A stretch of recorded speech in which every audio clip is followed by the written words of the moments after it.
And I'm so glad that everyone was able to attend. So we need an approval of the October agenda. Do I get a motion to accept our agenda? I'll make that motion, Mr. Chairman. Second? I'll second. Thank you. Minutes? Motion to accept? Okay, second? Second. All in favor? Aye. I forgot to say before, who approves the agenda? Aye. Okay, chair's report. Do you have one for me? Do you have a chair's report? Do we provide it? It's supposed to be in there. You may have that There package. you go. I'm in. Apologies. All I have is the meeting minutes too. I have it on my phone if you need it right I here. gave you the, oh, that's the minutes. There we go. Let's see. Oh, these are our last Chair's minutes. report. Yep. These are last minutes. Chair's report. I don't know. I do. I apologize for that. I didn't know that. Do you want me to have Deb send it in an email so it can be read off of someone's email? Yes. I don't see it. Okay, we're going to, All right, we'll skip it. sorry. So we're gonna send it. Okay. All right, board report. I guess the big thing is, we have a committee meeting on Monday, so we'll be talking about PTC, and we seem to be on track for Metro North and on our rail, of course, to get it done. And there's some progress for NJ Transit on our Fort Jervis line. They did give a report at the last board meeting. They said they're making quite a bit of progress in Jersey Transit. Right. Did they say that they would have, that they would be able to at least have some of it approved in time for the deadline? Oh, yeah, Yeah, the RSD was approved. Yeah. Revenue service demonstration. And they said it would, so that they could get the 2-year extension to 2020, that they'll have that done by December 31st. Okay. Thank you. Looking at our To the board report? Yeah. It shows us at radio spectrum 100%, hardware 95%, waves train 95%, and operation on pilot, the revenue service demonstration area, which for Metro North is the Hudson line between Croton, Harmon, and Tarrytown. So that's 78%, and so we're making good progress there. And so there were been a number of problems with the service because of weather conditions, trees falling down our tracks. I mean, keep asking about having a real intensive push on getting those trees cleared away from the right of way. And I just think they tell us they're doing it. They're working all the time. So I mean, I can't be out there watching them, just hoping that they are doing it. Do they have a plan for when they're going to be, for doing the tree clearing? I think it's an ongoing thing. And we should check into that though, but as most municipalities and counties and states are all working on their storm preparation and response, we should see how we're tied into that and where we are with our own plans for that. Do you They're want? being very proactive. We should, I'm sure we are. I just, to Randy's point, I don't remember the schedule where they're at with it, so probably a good thing to check in on. Do you want to have someone from Metro North come and talk about storm prep at the next meeting? That would be nice. Yeah. But I would love to have people come, and it's really convenient. Most of them right here. Yeah. But I just feel embarrassed that we're only 6. Right. But when there's, and I appreciate you came today, but I know it's tough that only 2 people are here and some of my phone. I I feel guilty about taking staff away from their job. Well, I mean, Even if if it we is- have someone to come speak, I know it's better to have more members here, but we can make sure that all staff come to the meeting to make it worthwhile. So we can make sure to do that. Yeah, or Mr. Chairman, at a minimum, we could have them just send us whatever kind of presentation that they may have. I'm sure they have to present to your board, to the larger MTA board, and what their storm preparedness is. And maybe they can share. So maybe just offer them the option if they want to, if they'd like to Yeah. come. Yes. But at a minimum, if anything, they can send us with regard to presentations or things that they might have with regard to their planning. They could do a webinar also. We can connect, we can set that up, and we could do a presentation here, and whoever's on the phone can also see it. Oh, that'd be great. So we can give them that option. Right? Okay. All right. I mean, I think that that's a good approach to take in general for being able to see presentations, et cetera. I agree. Great. So we'll prepare the webinar. Okay, so for moving on to old business, the report has been sent to me. Yes. Okay. All right, so we'll go to old business, New Jersey Transit Governance. So things are not good there. There's no other way to put it. No matter what they say, we don't have enough engineers to run the trains. And just this week, we lost our only morning express train. And 2 weeks ago, it was canceled again. And the problem is that everybody now, I think there's like 350 people, or 400 that ride the 4-car train. They now go on the following train, which only has 5 cars maybe, or 6. And then it picks up all the people in New Jersey who haven't had a train for almost an hour, and it runs late. And people get to New York. I got an advice, the train was reported, and it was sent at 7:03. The following train was reportedly at 7:03 at Woodcliff Lake, which is only about 4 stations from where Natty Wet is. At 7:03, it's the time the train is supposed to be at Secaucus, where people can get off and get the train to New York. And that's more than half an hour late. So they really, really were late. I sent an email to Metro North City staff, I haven't heard back from them yet. It's not good. Also, you know, Randy, I brought up at the New Jersey Transit Board meeting, their winter schedules. And that they were based on Saturday schedules, not weekday schedules. And if they put those schedules into effect, it's just not an effective way of moving people when there's bad weather. Since the April meeting, I've gone to this meeting, I've missed because I was away, but all the meetings I've gone to, I've said, these winter schedules are not good. People don't go to work in winter weather or severe weather because they want to, they go there because they must. And we have to provide this transportation they need. And I gave them copies of the schedules from Mark in Maryland and MTA in Boston, where they used a regular daily schedule, and on top of each train, it's indicated if the train will run under certain conditions. So if it's not such a bad snow, this train will run. If the snow is a little bit more than that, or there's just with the snow, but rain or something, those trains will run. And all the winter schedules, well, they call them severe weather schedules, level 1, level 2, level 1 extra train on Pascack Valley line in the peak hour going inbound, and the same thing in the peak hour going outbound. But that's And based level on, 2 is back to a weekend schedule again. So, Randy, is there any ridership advocacy on the New Jersey side that's pushing for, you know, like you are on this side, and it really isn't, it's a New Yeah, Jersey. the New Jersey advocates push for it too, And- but it all falls on deaf ears.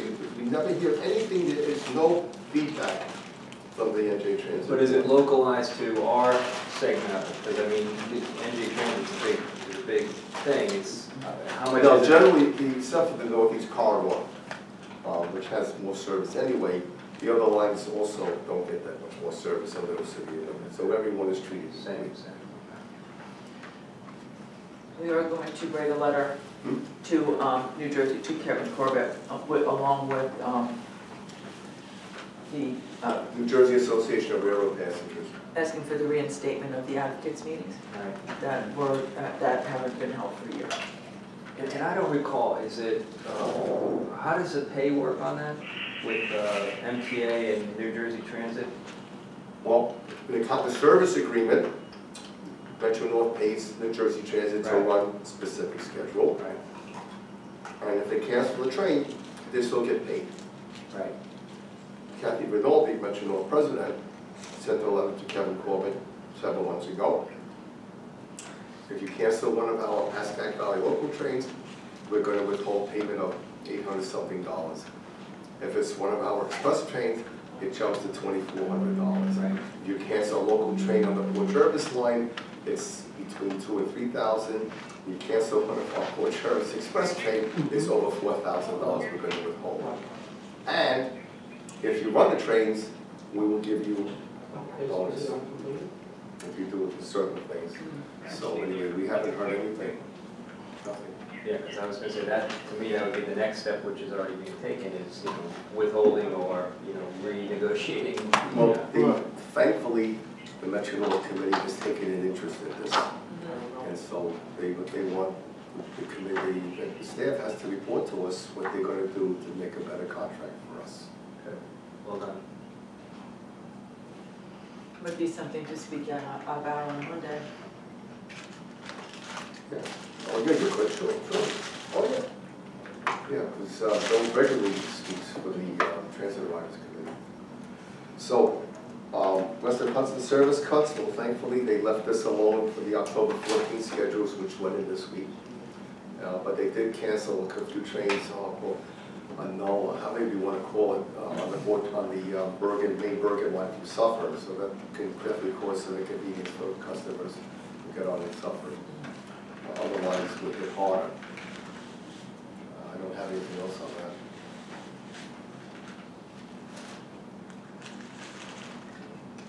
Okay. All right, so the next item is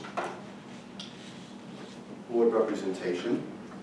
And I have been honored to serve as your representative on the board since June of 2017. And while board terms generally are for 6 years,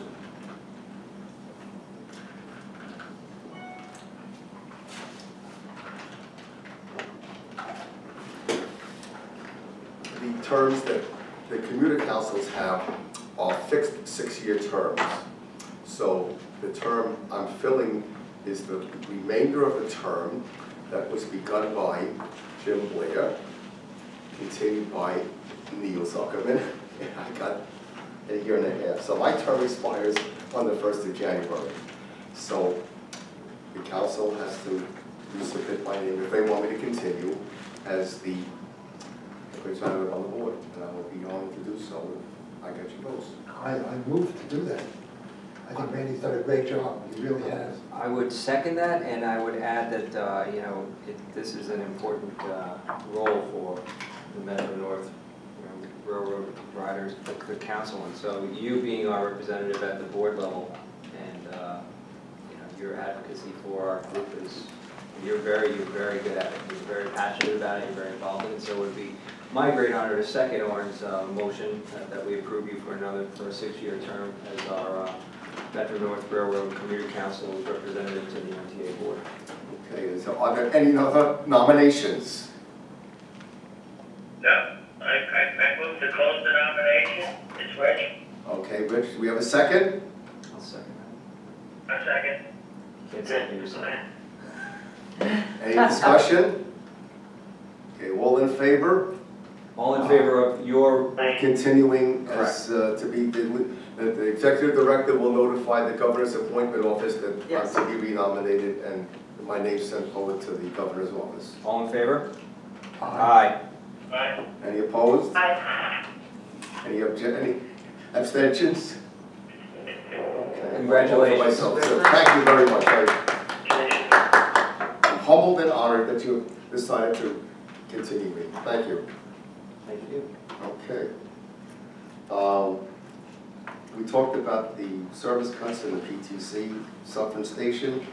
You want to talk briefly about it? Lisa, Moore and I had a pre-meeting so she could get to know what we want and what she can do for us as far as, advocating it. She's come up with some very, very good ideas, publicity. We're going to work with New Jersey Association of Railroad Passengers. We spoke with their president a little while ago on having a joint letter asking for this meeting with the executive director. And there'll be other things that will be done to raise the profile of MNRCC and PCAC as well. I mean, most of the time when we hear complaints about the subways or the Long Island Railroad, or the subways or the Long Island Railroad or the subways, it's always groups other than PCAC that are being interviewed. And I think that your idea is that we should become premier. With the spokesperson. Yes, well, I think that that's the intent, That's why we're the created. councils and PCAC are the officially, legislatively recognized voice of the riders. So I think that there's been other voices that have talked louder in the last number of years, and there's an opportunity to really to reemerge and be and be the official voice of the riders, and to take to work with the MTA as appropriate, but to also remind them that we're the voice outside as needed to. Mr. Chairman, so Lisa, is it possible for us to send out a press release to all of our press contacts to that point, and that you're the new executive director, and that you're the point person, and that all media and any other interaction should be directed right to you? And Lisa's experience, that's why the Right, because executive committee we- decided right. on her. Sure. Because I think, we need to get the word out there that you are the spokesperson for the ridership, for Metro North, and maybe even a larger audience as well. But, if we could do some sort of press release, and to all our press contacts, and make sure we coordinate it through the MTA, have them do it, but I think we all concur that it should be us, and it should be you, and then you want Brandy to speak on things, but you're the point person and the voice. I would be perfectly comfortable with that and any other extension that you want to do. So I will leave that to the leadership of the council. If you all want me to take that role as I know that each of the councils operates a little bit differently in terms of their who is their voice. It depends on what the issue It can is. depend on what the issue is, but absolutely we'll have a press release prepared. That's actually drafted, but it hasn't gone forward yet. So we can send that out next week, certainly. But just for clarification, I think as a board, we should say that she's the point person, and then from there, whatever the issue is, maybe you speak on it, or whomever it may be, but that, you are so they don't go to Randy directly if it's a issue that they should, because you would direct them to Randy. Oh, that's a ridership issue that I think our chair should speak about, Right. or, that it's, so you're quarterback, and that, if the board's comfortable with that. As you said, that's why they selected her to be the head of the council, so. Sure, absolutely. Experience. I'm pleased to have that role. Good. And I will share a draft press release with you next week. As I mentioned that my stepdaughter's getting married on Saturday, so we're in. Nice as well. Oh, yeah, it's the biggest wedding Is day it of the the same year, place? apparently. No, Not the where's same person. that? Where are you? It's in Poughkeepsie Okay. at this speckled hen. Will you be up in my neck of the woods? Yeah, we're Poughkeepsie and Fishkill this weekend, so I'm sure it's beautiful, and I'm looking forward There's to it. there's a lot of stuff. What is that? Woolen something festival? Woolen Cotton for Woolen Sheep Festival. You know about this? One sheep, yes. Yeah, it's a big deal. All the hotel rooms are sold out. Francina is a county legislator. It is a big deal every year. It keeps growing. It's amazing. Wow. You may well see Francina there, so. At the wedding. No, at the Woolen Sheep, certainly. If I'm at the Woolen Sheep Festival, I'm in the wrong place. But you never know what Sunday might hold. But so, actually, the point of my saying that was that I will be back and available. I'm not in the office tomorrow. I'm responsive to emails and phone calls and texts, etc. But I will be back. And then we have Monday full of committee meetings. So I'd say Tuesday, I'll be able to get something to you. Great. So the last item I have on the agenda before we adjourn is a new member. So we have from, well, you know, just let Lisa talk, she has the more information. First, I'm going to talk about that, but first I'm going to apologize for the chair's report, which apparently was not completed, and I wasn't aware of that, so I apologize for not having that done. I think that what we were suggesting was to introduce me, and also to talk about the WTS event that honored Kathy Rinaldi, which was held, that's a Women in Transportation seminar. I was invited, but I was away. But he was away. And it was a lovely event. It was very well attended, not just by staff, but by an overwhelming support group from Metro North and from the MTA. So that was great to hear. One of the really cool things that she said is she has a 5-year-old, and she said, "My mommy runs the railroad." My mommy's boss of Metro North Railroad. Right, my mommy's boss of Metro North Railroad. So we have a future advocate there. But it was it was terrific, and it was great to see that she's recognized as a leader in the industry. And there'll always be issues, hopefully fewer, but you can tell that she's dedicated and committed, and this is her real passion.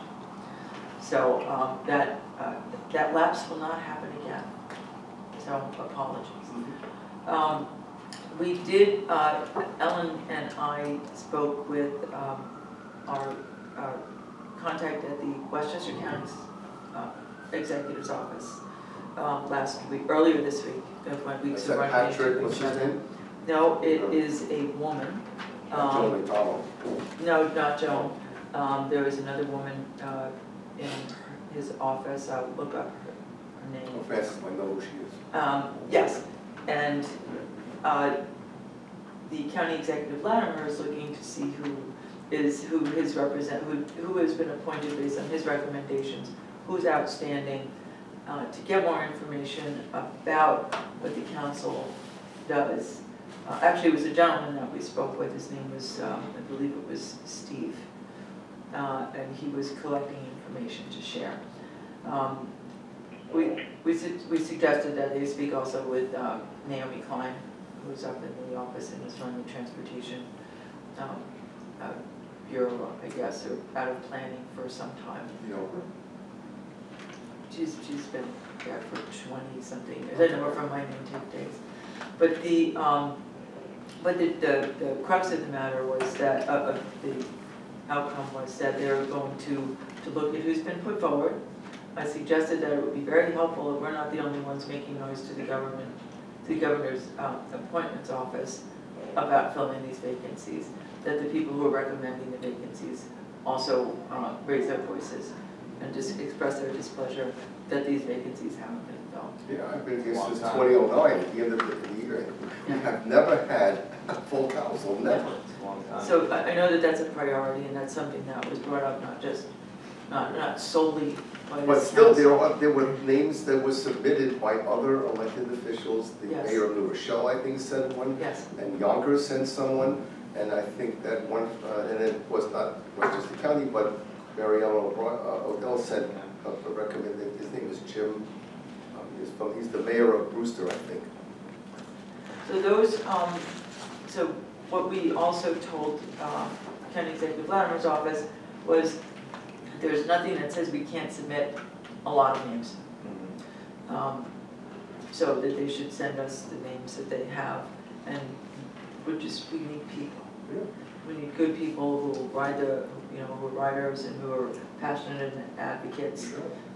and we're going to follow up with them Okay. as well. So after early November, we'll also follow up with the governor's office, and we've sort of been talking with them in a roundabout way, but we'll go more full frontal. Once the election is over. Yes. Okay. So that's a nice update. All right, is there anything else? Rich, do you have anything that you'd like to add? Sounds good. Okay, thank you. Francina? No, nothing to add. Okay, Rhonda? Well, I just want everyone to know that I am one of the two governor-appointed people to the Metropolitan Transportation Sustainability Advisory Work Group. Yes, and congratulations on behalf of the Yes. council. Would you like to say something about it? Sure. Okay, put you on the spot. You're getting paid a lot of money for that, aren't you? Not. Yes, not exactly, but it takes a lot of time.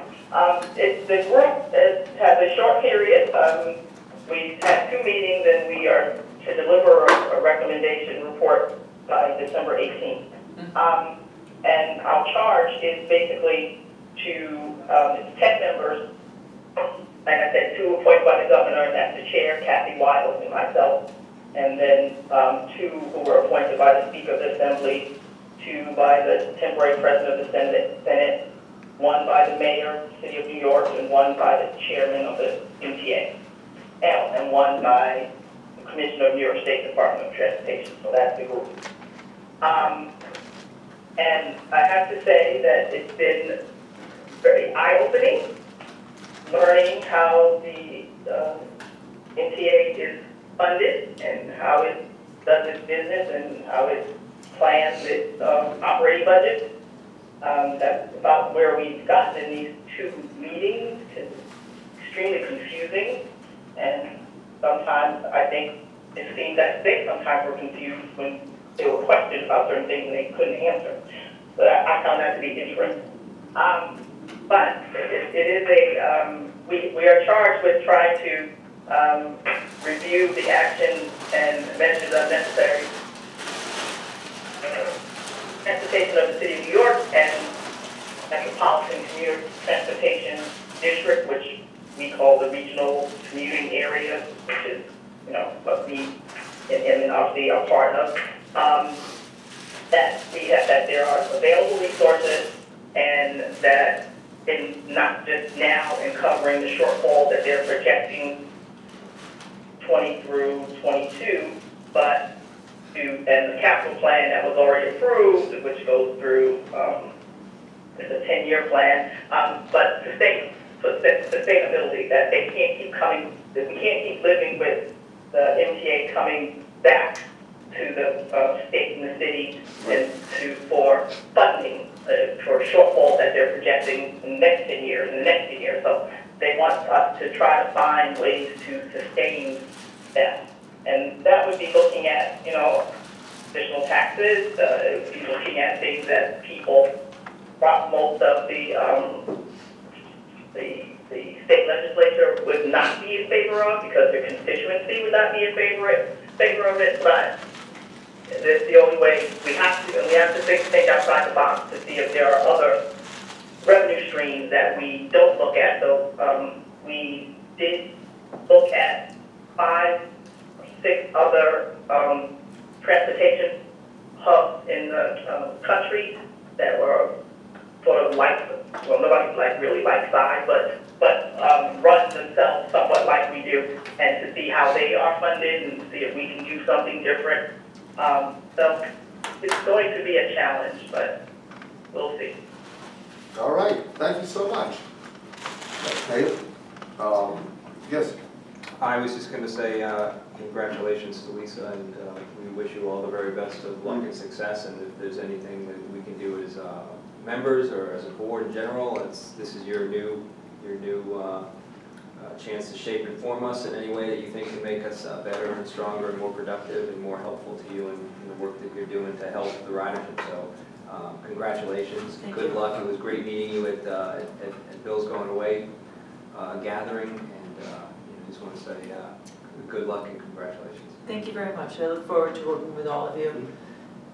And please know that I and the entire team are here to support you in the work and efforts, and to make sure that you have a loud voice. Do you have any closing remarks?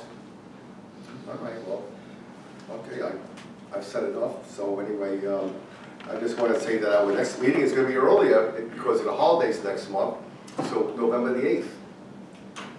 And, right, and then one of the things that we said we were going to talk about then was Yes, upcoming events. think of some events that you want to do for 2019. We were discussing before having meet the commuter council at the front of the station master's office, so we could do something else. So, a couple weeks to decide what you'd like to bring up. And we should have in November the proposed meeting dates for next year. Yes. So we'll have that, so we can look at, chill on that. And speaking of standing dates and such, maybe we should put on the calendar as a standing meeting for September's is the storm preparedness presentation. Because, we only meet with the council in September. or we do it in October, right? All right. But depending on how our schedule shakes out, I mean, just, we may find ourselves meeting more frequently. I don't know what Lisa may be bringing to us, or. Okay, we can put it for next But September, October, somewhere in there, because that's typically when everybody comes out with their storm preparedness plans and what the season's gonna look like and what people are doing, and so maybe it's just a standing item every year, in the fall, early fall, the Metro North, the MTA, Metro North storm preparedness, plans. Sure, absolutely. Okay. Let's do that. I did want to bring one thing up. Sure. Earlier this week, the comptroller of New York City released a proposal. Yes, you could send it out to us. Yes, this proposal was to have Metro North and Long Island Railroad stations within New York City limits be charged the same price as a subway swipe, and that there be an interchangeability within the systems. So the Transit Riders Council came out and said, that that's similar to what Freedom Ticket proposal had been, although it wasn't at $275, which is the current cost of a Metro card swipe, without the discounts and depending on. But that went in the Freedom Ticket, which is now underway as a pilot program, as the Atlantic Ticket, that it was a premium fare. The Long Island Railroad Council had concerns about it as well, that adding stops, which seemed to be a proposal within which seemed to be a component of the plan. So I know that the timing was such that you were in the air, but is that something that you would be interested in commenting on, being on the record on? It wasn't last month, but the previous meeting, when this came, at the committee meeting, Chuck Burglar, who represents the governor, but he lives in the Bronx, he asked the chair whether or not they could do it extended to Metro North. This is actually when they approved it. And Metro North said something along the lines of, there's no capacity in our trains. So that's something that would need to be looked at to see. Yeah, You guys know, so what's the answer? Well, I've done some preliminary work, and this is based off, I think, 2015 numbers when we first did Freedom Ticket, and yes, there is capacity constraints on certain lines, but there is definitely room for more people on certain trains. We have to do an updated analysis on the ridership.